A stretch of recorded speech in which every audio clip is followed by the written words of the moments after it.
Welcome back. Things you gotta know before you flip the home. Inspector category. Inspectors. Home inspectors. You know, I told Bill Gephardt once, and he used to be a bigger name than he is right now, but he was the guy who would basically expose corrupt businesses. And he'd say, okay, and he had a TV show back when regular TV meant something. Yeah, it was a thing. And he'd say, okay, I investigated, this business, and, I had this customer that got treated this way by that business, and I went and interviewed that guy. I interviewed with that guy. Yeah. And I told him that all you need to be a home inspector is to have a business card and a headache. And it's true. I mentioned the guy that got fired from the grocery store yesterday.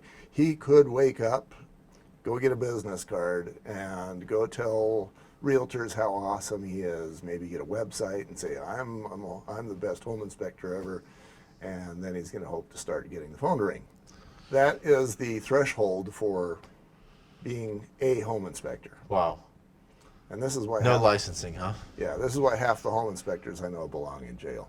A lot of them, especially the ones that are starving, they're going to say, okay, I think I smell mold, so I'm recommending that the entire home be mold remediated by myself and my brother-in-law, and that'll be $20,000. Yeah. This is an example of one of those guys that belongs in jail.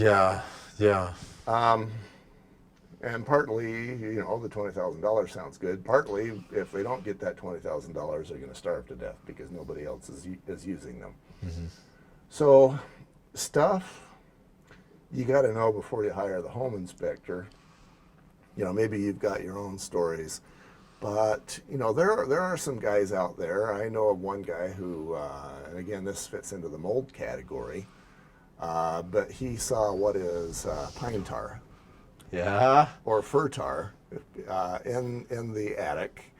It's that honey globule that you'll see because that used to be a tree. And he saw those in the attic and he says, that's mold. Me and my brother-in-law will fix that for $5,000. It's a good gig if you can get it, right? Right. I wonder how the sap remediation goes. Yeah.